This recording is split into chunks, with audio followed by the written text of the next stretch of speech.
Welcome to The Left Turn. My name is Ajoke Yusuf, your host. Thank you for the likes, shares, and the comments. If you're new here, Left Turn is where we dive into captivating stories of African trailblazers who have mastered life unexpected twists from childhood dreams to remarkable achievement. Today in the spotlight is a people's leader, Emmanuel Faith.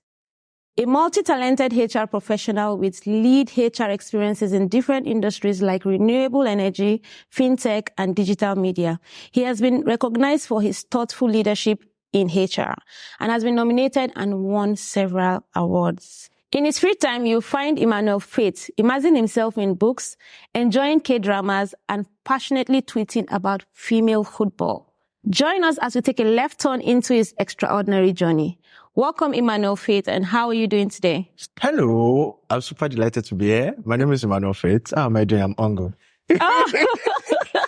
Of course, there's something for you to eat. Yeah, so for now, we're probably definitely after the show. Yeah. So we'd like to dive into it. Tell me about yourself. What was your childhood dreams like? What was your childhood like, basically? When I grow up, I want to be a lawyer. No. I mean, it's quite interesting. I think that growing up, I'd always loved writing and I wanted to be a writer.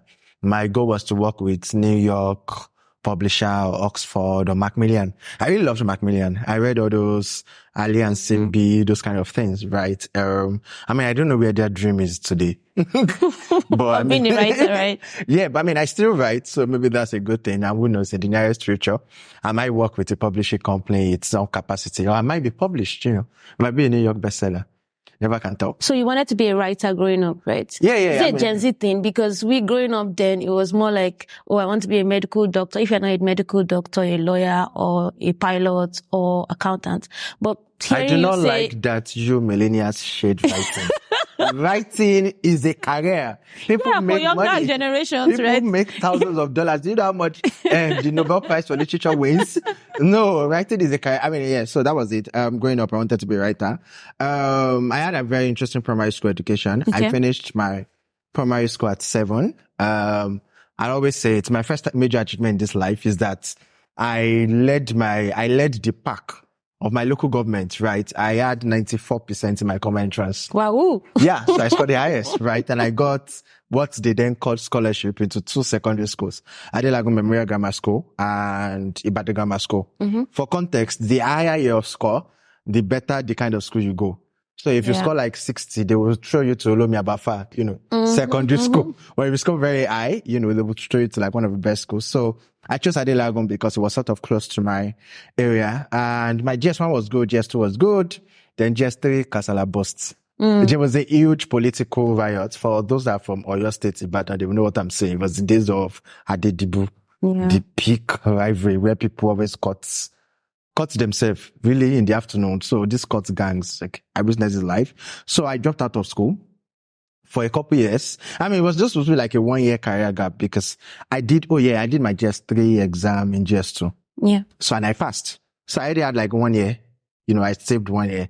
So it was supposed to be like that, just career gap, wait 1 year, mature. I mean, a 7-year-old guy, I think I was 9 and I was very small. My dad used to say my school bag was bigger than me. Yes, I was going to school and then my bag was bigger than me and all that. So I had this the 1 year shall became like 6 years. So yeah, I didn't go to school for 6 years. Wow. And then I changed location, then I resumed SS1 6 years after. So that's between 2009 and, where's the 6 years? Actually, no, like I resumed school back it was 2003 and 2009. Okay. Yeah, so between 2003, I didn't go to school. I did a lot of exciting things, so guys. I did bus conductor, I did carpentry. And it's exciting because I still know the knowledge about all these things till today. I can tell you the wood that this table is made up of. Yeah, I can walk you through. Yeah. Anyways, yeah. So I went back to SS1, did SS1. Well, I was in science class. Yeah. I failed physics and chemistry. So I jumped to commercial class. Then I did SS1, SS3. Then how did I land in economics? I'd always loved commerce and accounting. And I was so sure that I would study accounting. And I wrote Jambo, I wrote post-jam. I passed, guys. I passed. Abibola, what do you mean? I passed, but I was writing the wrong combination of subjects. Oh. And I didn't know till my 3rd post-UTME. In fact, I think I'd written UTME Okay, no, yeah, I know it's in UTM. So I knew, like, I'd even gone to JAMB registration to register. So I was like, which school do you want to go? OAU. What's your combo? That's what I used to say. I want to go, Fiken Bio, mass chemistry, something. So like, what's your combo? I'm like, English, mass, commerce, or something like that. Like, are you sure OAU accepts commerce? I don't think OAU accepts commerce. That's how I carry my phone. I started calling people. Please, is it true that OAU does not accept commerce? Is it true that, and like, I'd always been wondering about why I wasn't getting admission because my scores were good, but again, I didn't have connection. My mother does not know anybody. I'm from the trenches, So I just like, do you know what? Either this thing is true or not. Don't let me write commerce. Let me write something else. So I wrote government. So apparently my score was not good enough to get into accounting, but because I wrote government, it was good enough to get into economics. I'm like, what there is to do in economics? Demand and supply. That's why I went to study economics. Only for me to realize that it's not really demand and supply. There are a lot of other things. And then like that was it. So after school, I started my career in tax. I think that you know that already. Then somehow, I found my way out of tax. I then got into HR, which I am here today. Yeah. Okay. So, you talked about that you wanted to be a writer. Oh, yeah. So at what point did it change from being a writer to accountant? Is it that you discovered that there's no course like... Boo me. You want to change my career choice? Please be a writer. Writing is a good career. So I think that it changed between the 6 years break. Okay. Yeah. So within that 6 years, would you want to give us a bit of what you did? I know you mentioned that carpentry, you did bus conductor. Like, how were you engaging yourself for that 6 years? And how was it for you? How were you feeling? So guys, I have to paint the picture right. So where I grew up in a place called Abafa. What state is that? Ibadan. Okay. Yeah. So in Abafa, as the name implies, Abafa, if you don't understand Yoruba, literally means village of Alpha. Yeah. So I grew up in a place where people prioritized Islamic education. So guys, those things that you see online are real, guys. They are not fables. I'm a product, right? So I grew up in a place where in this Nigeria, people prioritize Islamic education over Western education. So if you are staying in that area, I went to mosque. Like I finished here. I read all the Alif Fatiha, Fatiha, but all this kind of thing. Yeah, I did. Okay, no, I did not do Wolima because my father did not have money to pay for him. Wow. Yeah. So because of that, and I remember I had a very fast education, right? So most people, when the peak education around was like secondary school. Like if you finish secondary school, you're a baller. So most trades that were common were people just dropping out of GS3 to be a bricklayer or bus conductor or things like that. So I majorly did things that were around me, for instance. Remember, I was supposed to take a 1 year break and I didn't want to be idle. So I majorly did what people around me were doing. Bus conductor, bricklayer, be what's that thing that they call it? People that work with bricklayer, constructing people, earn daily wage. I also had to earn, right? Because I was a teenager, right? No, I was not a teenager, but just a feeling of earning. So it's either you are idle, gambling, or you are working, whatever work was available. Yeah. So I didn't want to be idle gambling. So I was working. So I was just always waking up. It was very interesting because when I wake up, I did not know what I would do that day. But I know that I would do something that would make me money. So if there is no bricklaying job, I go and volunteer to construct. If there is no construction job, I follow. There are people that drove. It wasn't down for buses. Are like, how far? And I say, show day. Show no day. Oh yeah, show day. Just show up at bus conductor, and then you start calling. And because the wage was immediate, at the end of the day, if your driver makes 5,000 naira, 1,000 naira is your cut. If your driver makes 10,000 naira, there is no boyatabi. Everything is transparent. So, so those were like a lot of things that I did. Again, I was living with my dad. My dad and my mom separated when I was like 7, right? So that also contributed because my dad did not have the motivation to send me to school anymore because my mom left. So after a couple years, I honestly wasn't counting. I didn't even know that it was 6 years. It was when I moved with my mom. The mom was like, hey, you know that your brain will be dormant by now. You have not been to school in 6 years. Right? So yeah. So that's what happened within the period. Sorry, I'm just going to drag you a bit. Yeah. Did you learn the act of being a conductor or a cab conductor? Oh, that's a very interesting question. Enter your change.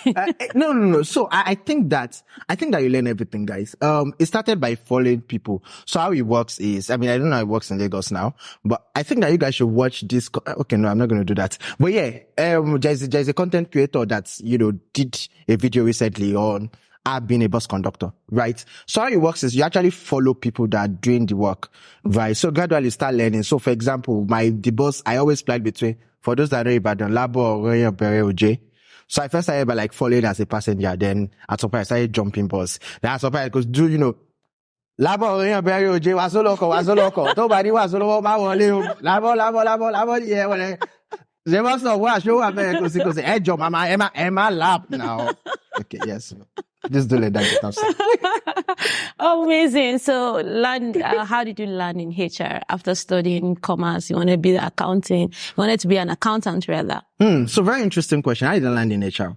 So in my school, if you attended, like if you attended OAU, you attended OAU, great. Articulate, articulate. Yes.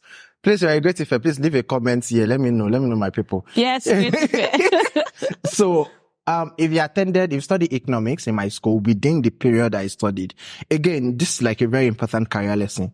There are times and there are periods, and I think that it's very important that people move with times and periods. So, I studied economics when investment banker were the real juice. So there was something that influenced that decision. Forget the money that tech guys are earning. Tech guys do not have investment bankers' money back then. IB, hey Jesus. You don't want to say that. Maybe the money was. No. Like, I mean, I'm not saying now. I'm saying like then. If you compare like tech guys to IB guys back then, those guys made mad money. They did shitload of work, but they also made mad money. So I studied economics around that period where it was finance. It's like you're an investment banker, investment research. I mean, by 200 level, my guys were already applying to Bank of America, Goldman Sachs. That's like mad audacity. You know, we do not have that kind of audacity. We're applying to Meristem, Afri Invest, United Capital. I mean, I got like 2 or 3 internships. I think I went for 2. I know I entered at Meristem. I don't know if I went for Afri Invest or not. I can't remember. I have shared the memory of that. But like at some point, I know that I had like four upcoming offers. Yeah. Like KPMG, Accenture. Like it was really exciting. So I think it was when I went for Meristem and I think Afri Invests. I think I went to Afri Invest. But I'm sure Meristem because Meristem paid me. Maybe because Afri Yes, so Meristem paid me. I remember very well. That a lot sweet too as a student. I say I get a lot of 38,000. Big boy, yeah. For 1 month, you're a baller. You not eat tomato or you go buy good soup. Yes, so when I came back from my internships, I think it was 300 level. I'm like, do you know what? I like finance. I like the idea. I like studying Nigerian stock markets. I like writing research reports. I like predicting that this stock will rise and this stock will fall. I love, till now, I can spend the next 1 hour of this podcast talking about macroeconomy. I can conveniently discuss what's going on in the world. I can tell you how the Israel and Palestine war will affect global trade. I can tell you the gainers. I can tell you the losers conveniently. I'm not even joking. I still follow macroeconomics till date. But I'm not sure that I want to make this a career because I didn't just think that I loved the numbers that much. One. So I knew what I did not want to do. I did not want to do finance. The problem is I did not know what I wanted to do. Right. You were just sure you were not doing finance. Yeah. So, and like I always say that again, it's okay to know what you don't, it's okay to know it's okay not to know what you want to do, but it's very important to know what you want to do. So I want to do finance. I had put it out there. I'm done with finance. The other level, career where I never start, I don't give up. Anyway, yes, I was done with finance. And the question was then, what's next? So I had a senior colleague then, Koya Funto, I love you. God bless you. Yes, so Koya Funto was one of those very few people. Like she was very brilliant and everything. And the way my department worked again, there was mad. It wasn't segregation, but these are like the ballers. These are like the smart guys and everything. So if you're a smart guy, there is an expectation of you. There's no middle ground. It's either you're smart or you're not smart. In fact, the lecturers even followed it. So you just see some people collecting A. You're like, no more way now. I mean, I know book. It's not that deep. But because lecturers already have a perception of the fact that they are brilliant. Even if they didn't describe, so for example, someone has a 92A. If you find out, maybe you should have maybe like 75. But because those are continuously demonstrated brilliant, and then you are hustling for your life and you still end up with 58C. Because they've already perceived that you are unserious, you are doing politics. Yes, I was a politician, guys. Yes, so, so Funto was one of those people that are very brilliant. And I didn't say I'd go for Bank of America or Goldman Sachs or Meristem. I'm like, what's up with this person? So interestingly, another thing. So I did a lot of, if you're listening to this, I still undergraduate or something, you should do a lot of extracurriculars in school. Like it would help you. So I did a lot of extracurriculars. So there was this department competition that I won. I won that competition in 200 level and it was a department wide. So I competed with 100 level, 200 level, 10 level, 400 level. I beat a 400 level in the final because it was an add-on. Like, and I beat the person. And so, like, everybody knew me. I was just, because the competition had always been not won by 400 level guys because of the depth. It's like you have to demonstrate competence, economics. Yeah. Like winning that stuff at 400 level was massive. So Funto was the chairman of like the competition. So that's how like she got interested in me. So I could reach out to her to say, hey, what's up? Funto, I don't see you apply to all this that people apply to. What are you doing with your life? And she was like, oh, I'm not interested in finance. No, she was graduating. Oh, okay. Yeah, so she was in her final year. I was in 300 level. Yeah. So, no, she had graduated. You know how you graduate now, you come back for your project. Yeah. So me, I was going to 300 levels. So I was like, hey, I don't see you do all these internships up and they're like, what's up with you? She was like, oh, I'm not interested in finance. I'm interested in HR. I'm like, oh, what is HR? She's like, why are you asking me what is HR? I'm going to find out and come back. So I'm like, okay. I went to find out and then I came back, HR is this, HR is all people management, there's recruitment, selection, compensation benefits, learning and development. I'm like, okay, you're smart. Oh yeah, let's talk. So we had like, I think I can never forget, and she can never forget too, because she always remind me, we had that 2 hours conversation at the basement. Basement is like sitting on slab and having conversation. And we talked for 2 hours. When we were done, our bum was hurting us. But after that conversation, I'm like, yeah, this is it. But guys, guess what was interesting? My first role after school was not HR, it was tax. Right? So, again, sometimes you have to take what you want. You have to take what you have for what you see, while you work your journey to what you want. So after that, I got that internship, I did very well. Luckily for me, the company didn't have HR. So I started my certification, my CIPM certification. And then, so midway my CIPM certification, for people are surprised because, again, I'm badass. I knew tax. I could do VAT, CIT, everything. So I remember the day I was like, oh, I wanted to write CIPM. People were like, CIPM or CITN? Because the pedestal I was, and I mean, I was doing, as a graduate trainee, I was doing associate's work. I was going for tax audits. I was, saying, oh, this VAT is 5%. Oh, this transaction should be under VAT. Oh, it should be under BHT. I was filing taxes for big company, processing TCC, like really big stuff that associates do at big law firms. Those were things I was doing as graduate training. So everybody was surprised I wanted to write CIPM. Anyway, midway my CIPM, I told them that, I don't get HR training. Let me be doing small HR training work for you. Really, that's how I started. And then my NYC, when I came back, I joined General Electric. And like, that was really that's when I dived deep, into HR. Wow.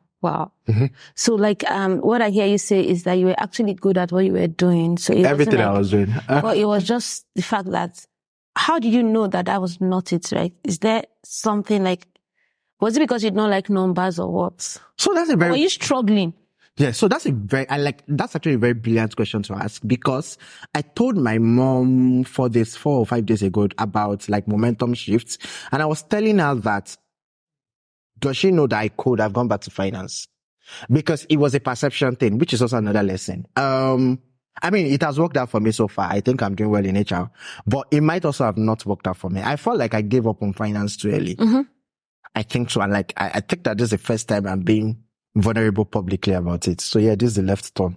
Yeah. Like, take it on into things we don't talk about. Yeah. So I honestly felt like I left finance too early. And like, I feel, thank God that I'm having a fulfilling career as an HR. Thank God for blessing me with opportunities and good places that I've been able to work and make impacts. But if I had failed in HR, or if I didn't have a career this blossoming, I think I would have regretted moving into HR. So I think that it's important that I highlight that I actually gave up too early. Because like till date, I know finance. Like the only thing I do not know in finance is the numbers. I remember I did an academy in 2020. So then I left General Electric, and I was waiting for my next job. And if the next job I got was finance, maybe I would be in finance today. But the next job I got was HR. That was career-wise. And so I went for an academy. It was COVID now. Everybody was at home. I tried to keep myself productive. It might be jobless during COVID. So I went for this finance academy, and I came third. And I competed against people that were actively practicing finance. And I came third because I could not build a financial model. And I mean, if you're a finance person, you can't build a financial model. Like, you're literally doing nothing. But I hated numbers and Excel so much. To date, I hate Excel. Right. So, but like I knew every other thing. Like I could walk you through a company's balance sheet. I can do like a balance sheet comparison for you. Talk through gross profit till now. I can talk through gross profit, net profit, EBITDA, like all those ratios till now. EPS, etc, etc. If you want me to advise you on a stock to buy, I can look at two AFS. AFS is audited financial statements, and like study a trend and tell you that I think you should buy the stock of this company because of these things. Or you should not buy the stock because till now. Are you sure you're not going to take the left on to finance? No. Maybe Netflix call me. So again, I occasionally ask myself. So there's something called sunk cost fallacy, guys. And I occasionally ask myself that I hope that I am not experiencing sunk cost fallacy with HR. But the thing is also, I'm also blossoming in HR by God's grace. So I don't think that I am. But trust me, in Yoruba, I wanted to buy the Karangida. Like if they say HR does not exist anymore, what is the next career path? It's not right. It's finance. Yeah. I feel like if I go back to finance today, I will still excel. And HR will definitely exist. Yeah, HR will exist. Yes, please. Okay, what is that one trait that will say got you to where you are in your career? Like, and relating it to while you were in school, right? What did you learn in school? Or how did it shape what you're doing in HR? Right? Yes, you studied finance, but what are those traits you think that has kind of helped you? So that's an interesting question to ask. I think that's two things. One, I am hardworking. I'm sort of tenacious. 3 years ago, I said I'm tenacious, but I feel like right now I'm experiencing a slump. I need like a next big challenge that will stretch me again. I need to go back to 2021, 2022 vibe. But I'm hardworking. Like if I'm not going to do something, I'm not going to do it. But if I'm going to do something, I'm going to make impact. I mean, I left TaxAid. The company where I started my career, like post-graduation, was TaxAid, where I said I was an intern and I did all the stuff. 6 years after, I mean, I worked at TaxAid 2018. So 5 years after, people still reach out to me to say they talk about you at TaxAid. Like I left TaxAid 5 years ago. Where are people still talking about me? But left an impact. As a matter of fact, I opened the door. I can brag about it anyway. I opened the door for TaxAid to start absorbing interns.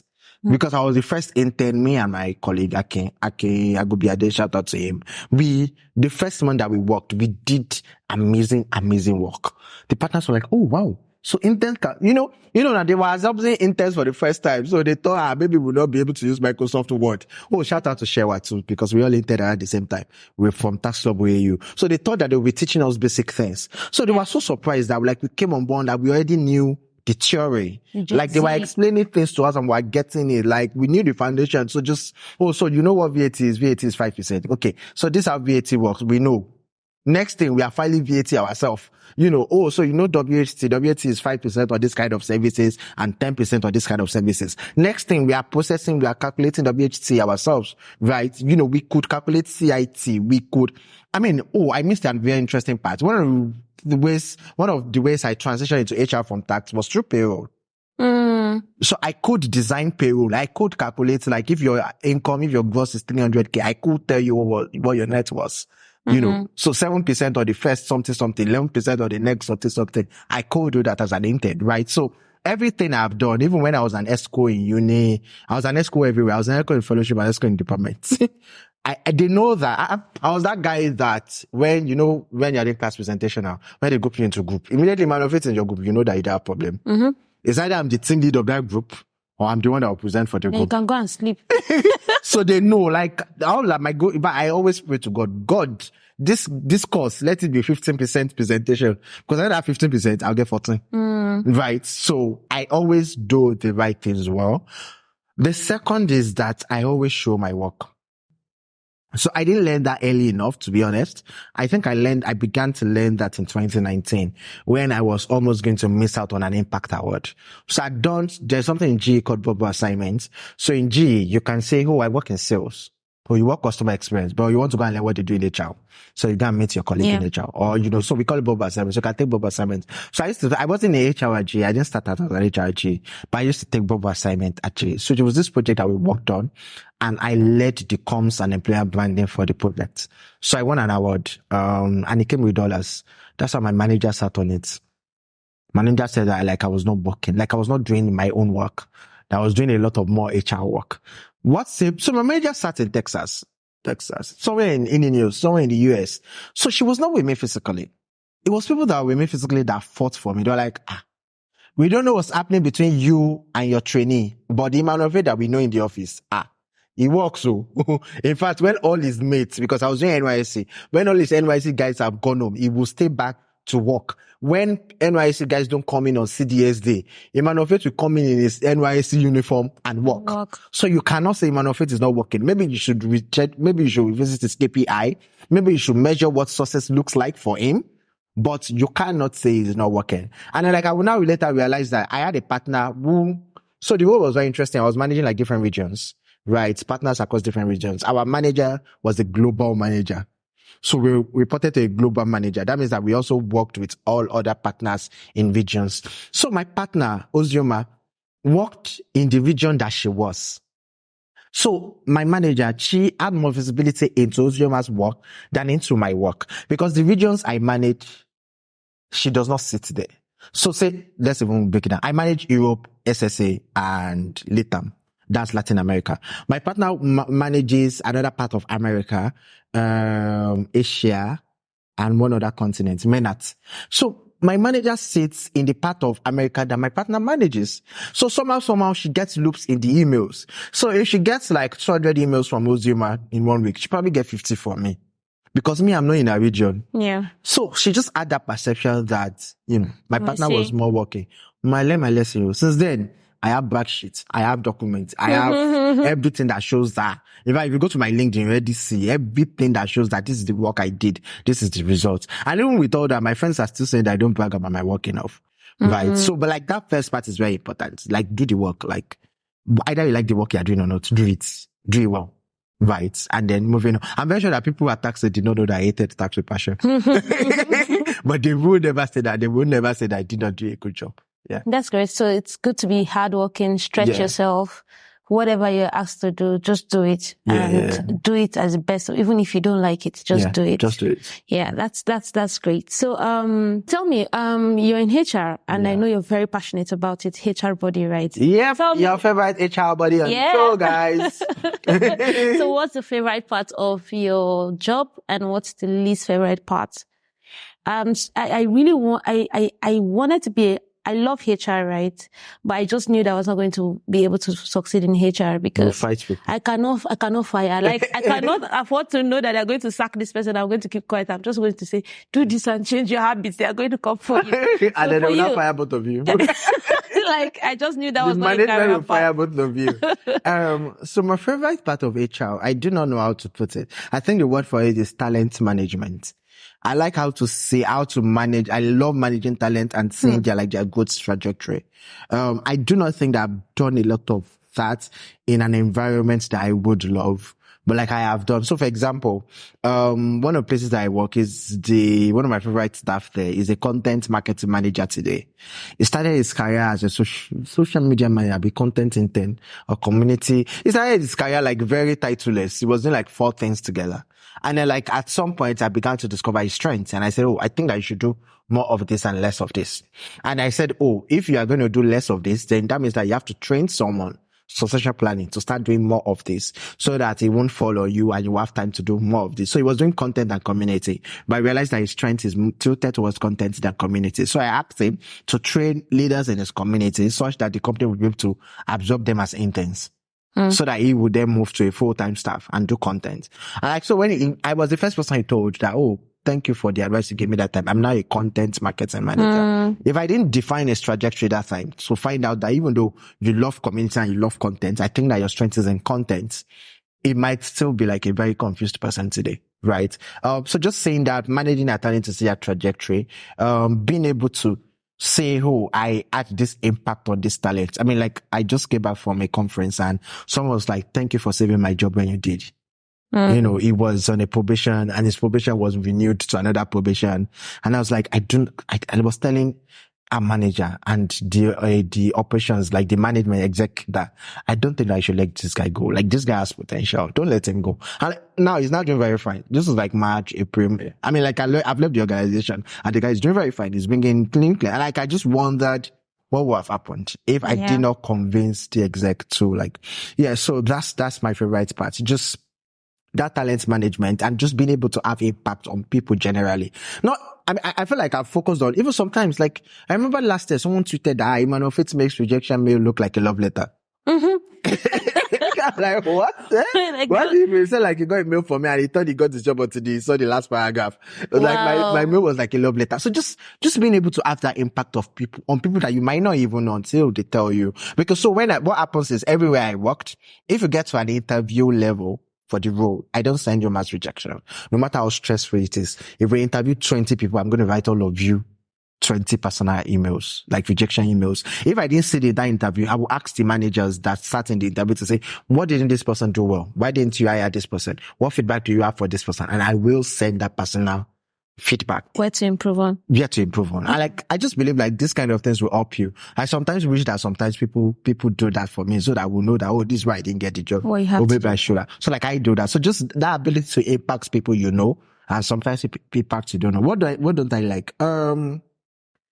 Hey. You like firing people? No, I don't. I mean, so like, I obviously don't like, I feel like that's obvious. I don't think that if you're a good person, you will like firing anybody. So yes, I do not like firing people. No, that's not the least, right? That one is a no. Yeah, it's a no. So what's I think the the favorite? list is just manage that dichotomy between employers and employees. I think that that's the most difficult task as an HR professional. So employers, again, in Nigeria, Nigerians already hate you if you're an HR person. They think that you're on the management side. Management also is putting pressure on you because you are sort of you are the bridge, you know. So when this person is not doing well, they expect you to fire the person straight up, you know, and you are just saying, oh yes, I remember one of the most exciting, I remember someone that was not doing well because she had a breakup.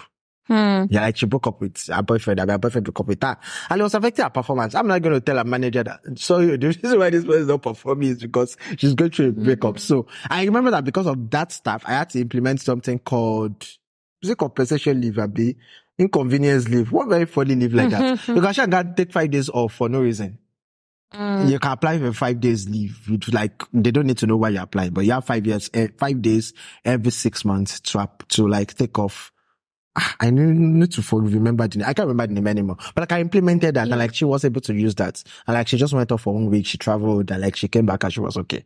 So I think that's my least part. The fact that employees don't know that you are fighting for them. You know, there are some employees that like they're under fire. They are trying to have catch up with them to say, hey, what's up with your KPI? Oh, why are you not delivering? And they are looking at you like you're a witch. I'm not a witch. They're about to fire you and I'm about to save your ass. I'm actually fighting for you here. Don't. I remember one Saturday, I was supposed to go on a date with one fine woman. That's how, maybe that's why I'm still single. That's how a talent called me. So this talent had left the company, but there was something with her salary. I'm like, calm down. This one's a very popular person. I'm like, I know you, you know me, we've known each other before we came here. I would sort this thing out. I'm on it. So like, no, this. I would drag you people on Twitter. I would shake it. That's how much I was calling people every Saturday. On Saturday morning, I was calling finance. I said, I know you hate me. She said, yes, I do. She did thumbs down for my message. I don't care. Oh, but thumbs down, we'll sort this payment today. And like, we got this payment sorted. She got her payment on Monday and everybody was happy. My finance, you know. So like, just that place is, I wish that I don't have to deal with that dichotomy all the time. So yeah. Unfortunately, you're going to stay with it for the rest of your life. Netflix, call me. I feel like, so because I've worked with startups, I feel like, you know, because in startups, there's a small gap. So everybody, like, you can see the founder can see, you can see the co-founder. So I feel like I really want to work with a big multinational. I feel like at least that friction will be reduced, you know. Are you sure? Are you sure you're going to be able to deal with because the Gen Z thing and the traditional company. Anyways, so tell me, what's your most proudest accomplishment as an HR? My proudest accomplishment as an HR. I've never thought about it. That's true. I need to be thinking about this like this. Okay, so I think I'll just say two. So first, I think the disruptive people leader thing. Okay. I was surprised. Yeah. I mean, so the founder of Disruptive People had been on their panel, so I'd spoken at their panel, and there was a people research report. Francis Rose, shout out to you. So there's a people research report that she was working on that really provided her insight and all. But honestly, I did not see it coming. And it came at the right time because I was going through a very dark, depressive moment. I just gotten like a major rejection from a fellowship I applied for. So it came at the very right time. Yes, guys, I have rejections. I'm not all that.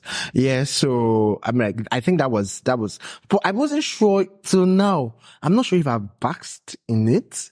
I mean, like top 20 in Nigeria is really huge. And again, it's not like top 20 people leaders. It's top 20 disruptive people leaders. That means that I've done things that people have considered disruptive enough to nominate me. And again, let me put it out there. People actually nominated me. So I didn't lobby. I did not apply.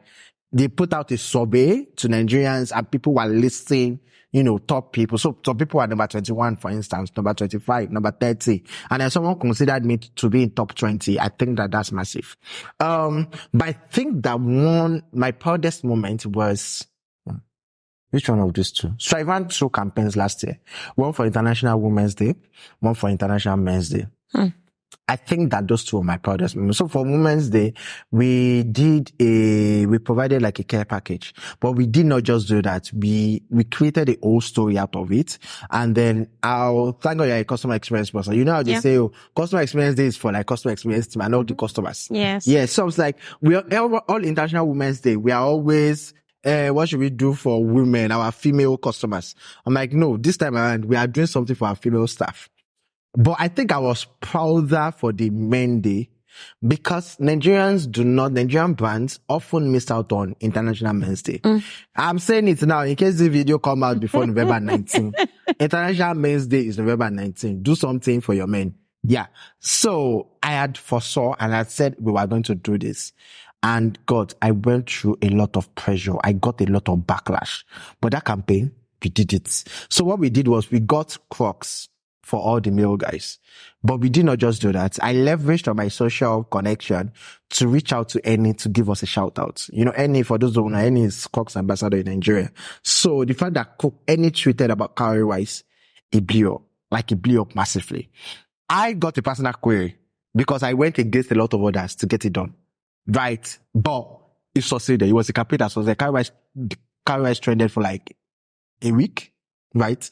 I think we tried for more than 2 days, right? Everybody was happy internally. Everybody was like, oh, it's good that, hey, this company podcast was like, I achieved my goal. I think that would stand out as one of my favorite moments. Yeah. That's great. That's great. Okay. I know you're a book lover and an advocate for education. Yes. In case you don't know, Emmanuel founded the Bookathon and a word a day, right? Yeah. So I'll be asking him some questions about book, but please tell us a bit about it before I go into the questions. Okay, interesting. So I founded Bookathon a word a day, and then I had a product called Bookmap Games last year. Yeah, so Bookathon was founded in 2019. We don't do. Yeah, so I read 100 books in 2018. Actually, let me brag, guys. Yeah. So I read 303 books between January 1st, 2018 and December 31st, 2020. So that means I average 100 books every year. So I read 100 books for the first time in a year in 2018, even though my brother thinks that's not true. I probably have read 100 books sometime before that I did not count, but I shall counted that one. So in 2019, people were like, how did you do it? It's a lie. You don't read books. This. People criticize good things, but never criticize bad things. Yeah. So I'm like, don't worry, guys, we're going to do it together this time around. So I created a WhatsApp group. It was supposed to be something serious. There was that WhatsApp group. All of you, don't worry. We'll read 4 books per month. If you read 4 books per month or you read 1 book per week, at the end, you end with 50 books. And that's decent. So all of us just started. At the beginning of the week, we'll say, oh, what are you reading? I'm reading Smart Money Woman. I'm reading Ajoke Olasho. So we read that in 2019 and then that's how the group started.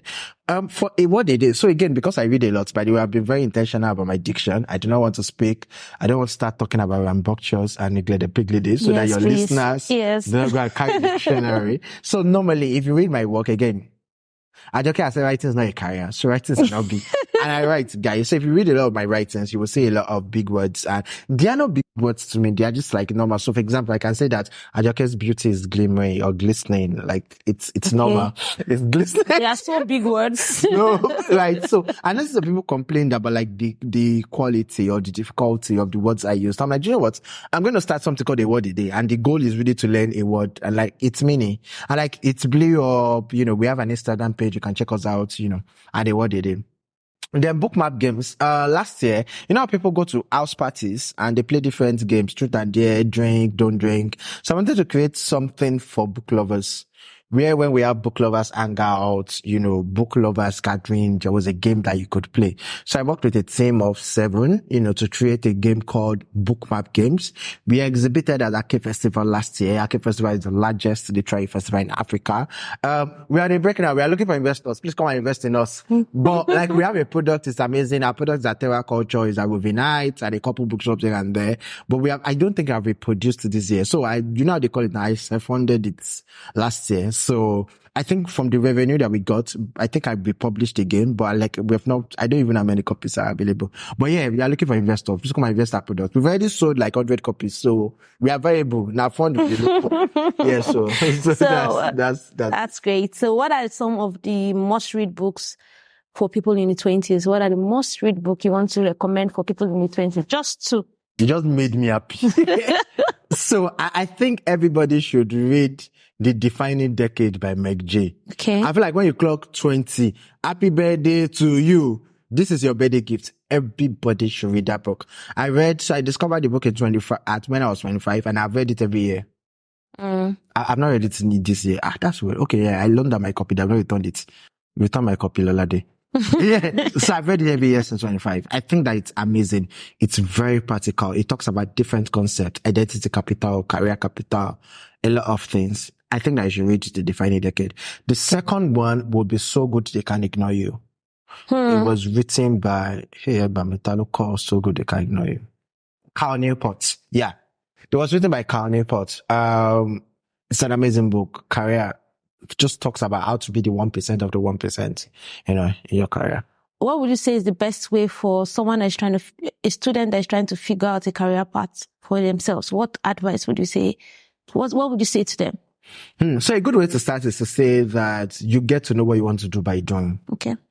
Some people get it right. You know, I'm very sure you probably had other guests that came from a barista and SAN family. So they knew they were going to be a lawyer, you know. So they were the primary school, secondary school, arts class, scored high in government, went to the best secondary school, bet the best uni, did all the competitions in uni, got into law school, finished with first class, and now they're working by Wadi Godalo. Some of us are not going to have it straightforward that way. Some of us, we go to our science class, change to commercial class in SS2, then write jam 4 times and get admission and realize that you are given foreign languages or biochemistry, you know, and then give up on your career because you got 3 Ds and 2 E's, right? And your CGPA is nothing to write about. But ultimately, either you're the straight one or the left turn one. It's very important that you continuously do. Now, what are the things you do? Again, Meg J, identity capital. So in Meg J talked about a concept called identity capital. And identity capital is an aggregation of all the experiences that you have. So you are recording a talk show. You are a customer experience manager. Yeah. You are recording a talk show. In the nearest future, you could find yourself with a Fortune 500 company, right? And you could be a board member. Amen. Now, as a board member, the skills that you have developed conversing with a variety of guests, listening to different stories would shape your perception about how to relate. So either you are doing this show for the money, for the views, for the subscribers, I don't know, for impact. Impact. Money. But trust me, you're gonna experience that you do not even know that you're gonna. I agree. Right? So find like leverage on skills that you have. What can you do? Can you talk? Can you organize? Can you write? Can you draw? There is something that you can do that others cannot do. Like when people tell me, Emmanuel Faith, do you know how easy it is for you to write? You can just write anything. Like, it's right now. Like at work, people are like, oh, come at me, look at this email. I'm like, oh, put this one, remove this one, put this one, put this one. Oh my God, the email looks better. I'm like, yes, now you should look better. Like, they're like minor things. Like, I don't take it, like I take it for granted. I don't think it's a big deal. Yeah. But it's a big deal. I like to say, if nothing works in this life, including finance, I will go back to writing. I'll be a content writer, a copywriter, and I will make a career out of it, right? Some of you can just enter the room and talk. Like you are the connector, where everybody is, you know, going to party and press a phone. It's not you. You are the energy giver. You can give everybody energy. That's like a skill. Some of you are organizers. When you enter your friend's room, you are sorting out the books, putting the boxes on one side. And that's a skill. Not everybody can be an organizer. My room is very scattered. I'm grateful that I have my younger brother in my life because my room would have been a big mess, right? So there's something that you have, and then you only discover those things by doing. And like the last thing is like be in the right community. Right. So life is even easier as a student these days because you have data community, design community, writing community. There's even customer experience community. Like there are just a lot. So you can just say, hey, I like numbers. I like sorting out numbers to get information. I like that when I'm in a party, I can look at the table and see that there are 5 plates and 10 knives and 12 forks. That's a skill. Me, I'm just go to the table, I'm asking them to give me food. But you are joining the table, I already noticed that like there are 5 plates, there are 10 forks. That means that you're probably good in data analysis and data gathering. What I just explained right now in data science is called data gathering. So why not just join a community of data guys and say, okay, what do they do in data? What do they do in data gathering? So 3 very important things again, just to recap. First, you get to know what you want to do by doing.